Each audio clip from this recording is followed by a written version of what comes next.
Consequences is a Doki Doki Literature Club fan mod that is not affiliated in any way with Team Salvato. It is designed to be played only after the official game has been completed and contains spoilers for the official game. Game files for Doki Doki Literature Club are required to play this mod and can be downloaded for free at that place or on Steam. By playing Consequences, you agree that you have completed Doki Doki Literature Club and accept any spoilers contained within. We agree. Warning, this mod is about the characters of DDLC struggling with the aftermath and consequences of Sigori's suicide from Act 1 in a realistic way. The following themes are explored within it. Suicide, depression, physical abuse, self-harm, suicide, social isolation, bullying, mental illness, suicide, potential murder, possible blasphemy, unleashing hell, suicide, along with multiple inappropriate references to strawberries.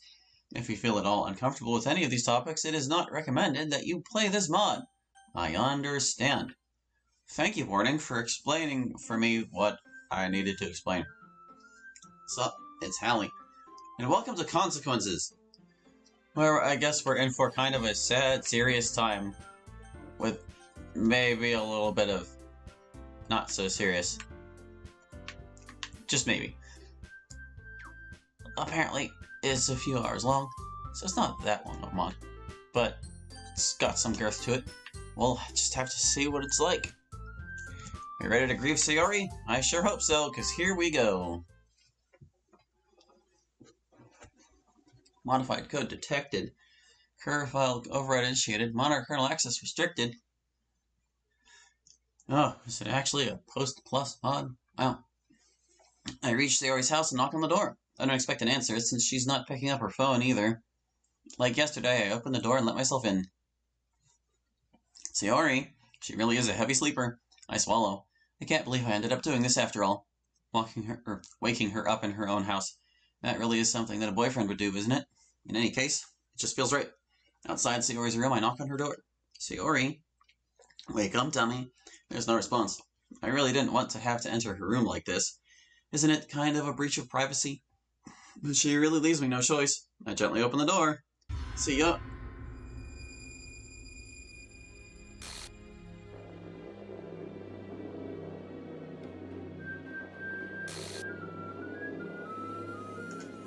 Sayori.cur not deleted. Sayori.cur not restored. Access denied. Monica couldn't take it back. What the hell? What the hell? Is this a nightmare? It has to be. This isn't real. There's no way this can be real. Sayori wouldn't do this. Everything was normal up until a few days ago. That's why I can't believe what my eyes are showing me. I suppressed the urge to vomit. Just yesterday, I told Sayori I would be there for her. I told her I know what's best and that everything will be okay. Then why? Why would she do this? How could I be so helpless? What did I do wrong? Confessing to her. I shouldn't have confessed to her. That's not what Sayori needed at all. She even told me how painful it is for others to care about her. Then why did I confess to her and make her feel even worse? Was I so selfish? This is my fault. My swarming thoughts keep telling me everything I could have done to prevent this. If I just spent more time with her, walked her to school, and remained friends with her like it always has been, and gave her what I know she wanted out of our relationship, then I could have prevented this. I know I could have prevented this. Screw the Literature Club. Screw the festival. I just lost my best friend. Someone I grew up with. She's gone forever now. Nothing I can do can bring her back. This isn't some game where I can restart and try something different. I had only one chance and I wasn't careful enough. And now I'll carry this guilt with me until I die. Nothing in my life is worth more than hers. But I still couldn't do what she needed from me. And now, I can never take it back. Never, never, never, never.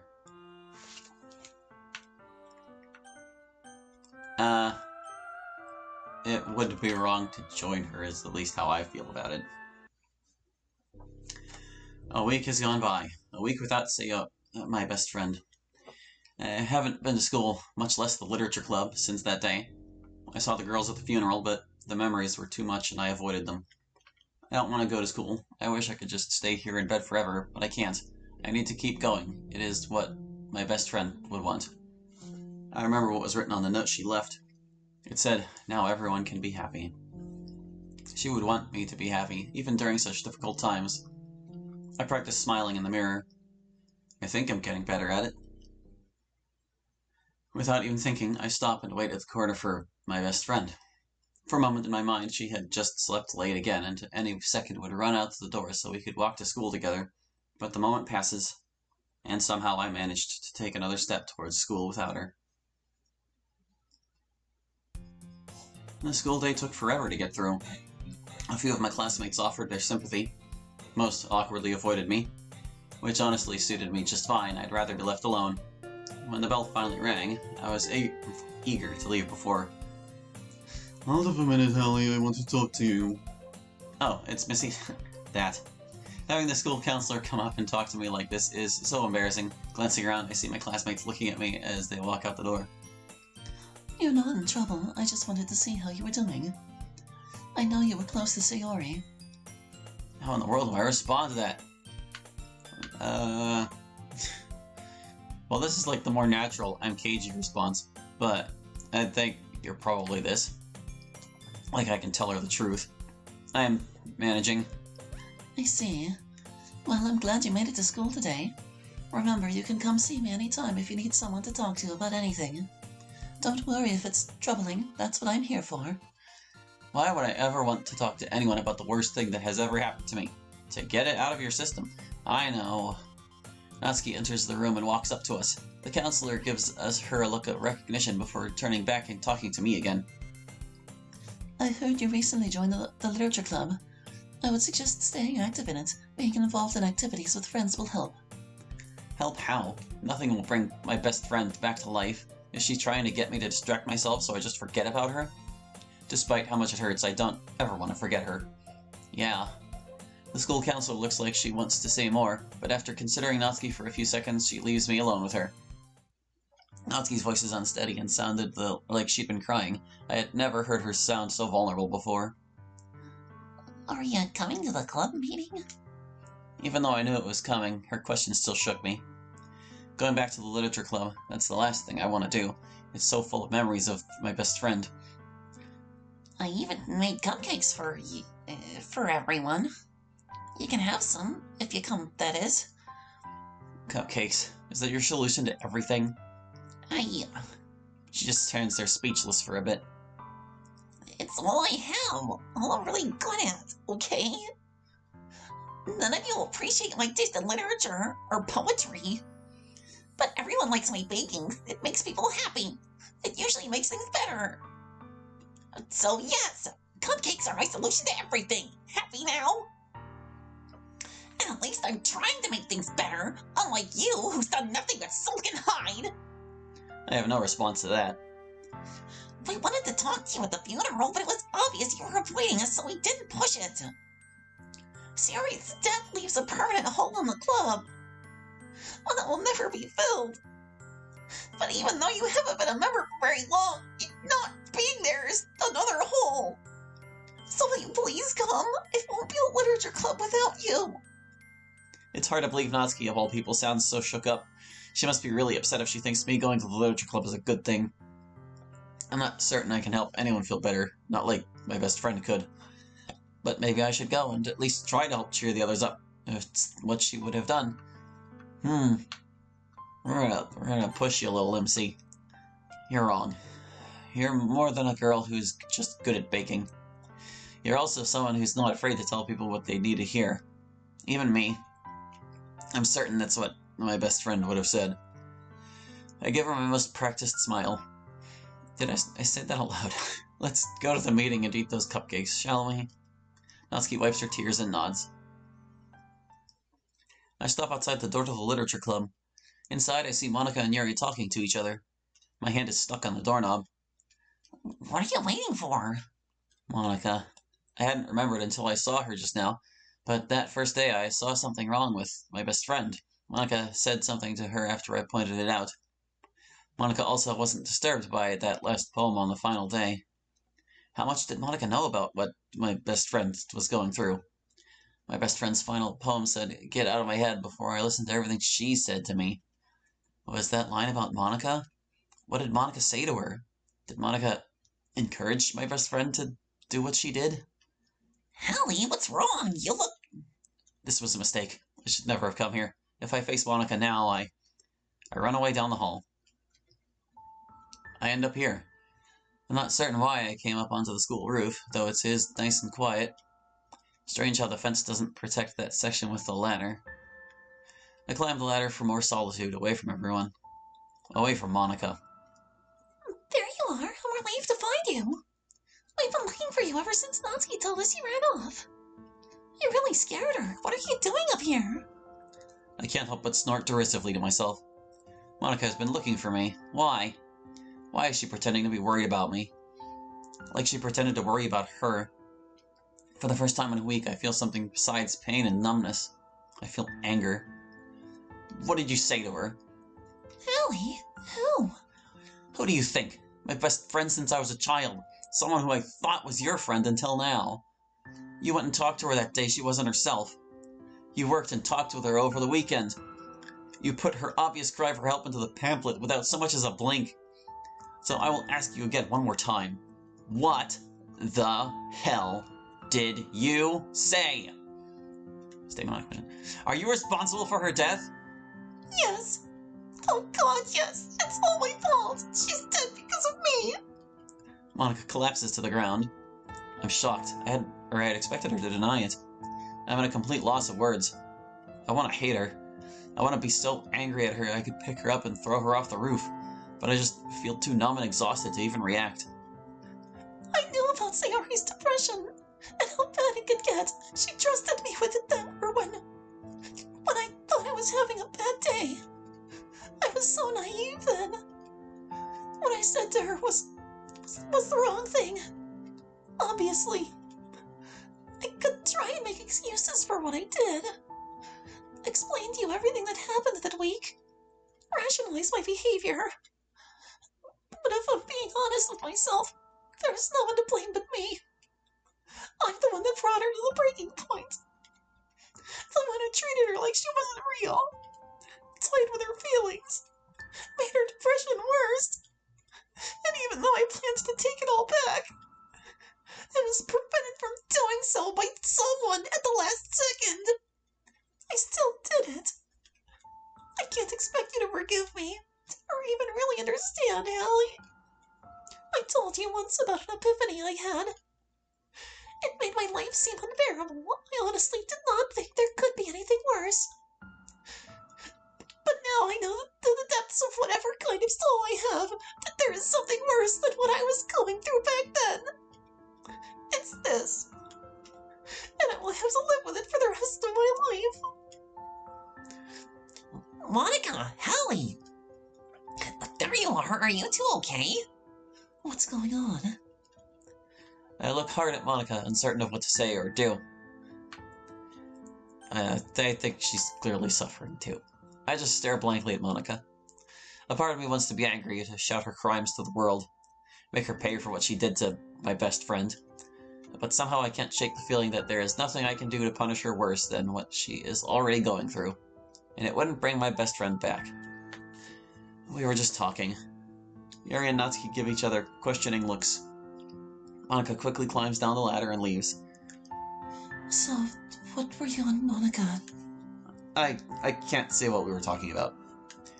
That at least is true. Not only is it too painful to repeat, but I have the feeling there was something about what Monica said that had gone over my head. Like she had somehow been having two conversations at once. It didn't make sense, but the feeling wouldn't go away. I should head home. It's late and today has been rough. Will you be at the club meeting tomorrow? Attend the literature club? Monica's literature club? After everything that happened with what I know she did? Honestly, I don't think I will ever go back. But maybe we'll see each other at lunch or something? That would be pleasant. I know I would appreciate it, and I think Natsuki would as well. Yeah, sure. Natsuki. It's been a long day. I'm heading home before it gets dark. I carefully climb down the ladder before I have to listen to another one of their... The walk home is a lonely one. Only me and my thoughts. Hard to believe that in just a few days I would have grown so used to walking home with my best friend. The silence of her absence is deafening. I keep wanting to turn to see why she's being so quiet, as if she's still there just out of sight. But I know if I do, she won't be there. As I near her house, I can't help but look up towards her window. The lights in that room are off, of course. Her light that will never shine again. Unable to hold it in any longer, I run as fast as I can to my house before anyone can see the tears beginning to stream down my face. I slow my breathing and compose myself. I did it. I made it through another day. I even made it to school. I go through the motions of getting ready for bed. Before I turn out the light, I reach deep in the back of one of my dresser drawers. I pull out a strangely beautiful knife with an intricate pattern of waves etched into it. The blade itself is gently tinted blue. Yuri accidentally left it here after I helped her prepare decorations for the festival. I had intended to give it back to her that day, but I never got the chance. As I stare at the blade, I think I partially understand Yuri's fascination with knives, though I suspect our reasons for liking them are very different. I remember how easily it broke my skin the one time I touched the blade. How sharp it is. I can just imagine how easily it could pierce through much more than just skin. Slowly, I put the knife back in its hiding place. It is hiding place. Not tonight. Maybe tomorrow. I turn out the light and lie down on the bed. I know I won't get much sleep again tonight, but I might as well pretend. Just like during the day. One more day. It's morning. Time to get out of bed, get dressed, eat breakfast, go to school. Why bother? What's the point of getting out of bed? Yuri and Natsuki. If I don't go to school, they will worry. They'll probably come over and make a fuss, waste their energy on me. I don't want them to waste their energy fussing over me. I crawl out of bed. Time to practice smiling in the mirror again. I briefly pause at the corner again. I manage to not turn towards her house to see if she's just running late this time. Is this how every walk to and from school will be from now on? I almost turn back home. Only the knowledge that Yuri and Natsuki would worry if I skip gets me moving towards school again. Alone. School plods along. I'm completely droning out the lesson. I think about what I'm going to do during lunch. I sort of promised the girls yesterday I would spend time with them then. I don't really feel like socializing with anyone today, though. And what if they want to have lunch with both me and Monica? I know I can't handle seeing her right now. I'm brought out of my musings by a sharp increase in noise from my classmates. Looking around at what's going on. Oh no, why is the school counselor talking quietly to the teacher? I just know she's going to want to talk to me again. She's probably going to ask me to see her later in order to talk about whatever is on my mind. Which really means she wants to talk about my best friend. Why did she have to do this now in front of everyone? Having the school counselor talk to me where everyone can see 2 days in a row. I'm going to get labeled the kid with mental problems by everyone. Now the teacher and counselor are both looking at me. Here it comes. Hallie, can you come with me for a minute? Said no one. Wait, she's pulling me out of class? Right now in front of everybody? Everyone's looking at me. The other students are wondering what's going on. I can hear my name and they're whispering. Why is she doing this? I don't need help. I'm managing. And even if I wasn't, how is this helping? I've never been the most sociable person, and doing this just alienates me from everyone else even more. Which doesn't improve my mental, social, emotional, whatever she's supposed to help us with. She would or should know better. Probably why she's just a stupid school counselor instead of working as a real psychologist. I'll bet she flunked out of therapy school and this is the best job she could get. Doesn't matter how much of a quack she is, though. I don't really have a choice. I get up and follow her out of the classroom. Wait, why is Yuri here? Yuri, what's going on? I don't know. She pulled me out of class then we came to get you. Both of you come with me, please. Yuri and I look at each other questioningly and then follow her down. Please wait here a minute. Looking through the classroom window, my stomach drops. I can see Natsuki inside, sitting at a desk while the counselor talks to the teacher. That means she is gathering together the literature club. The entire literature club. With one member left. Monica. Hallie, do you know what's going on? I need to work better at hiding my feelings. No, I was surprised to see Natsuki inside. Through the window, we can both see the counselor talking to Natsuki now. The air feels stagnant. It would be stagnant. Hey guys, what's going on? We don't know. It looks like she wants to talk to everyone in the literature club for some reason. All of you come with me. The counselor starts walking down the hallway. This is it. It's time to face Monica. I follow along with the girls.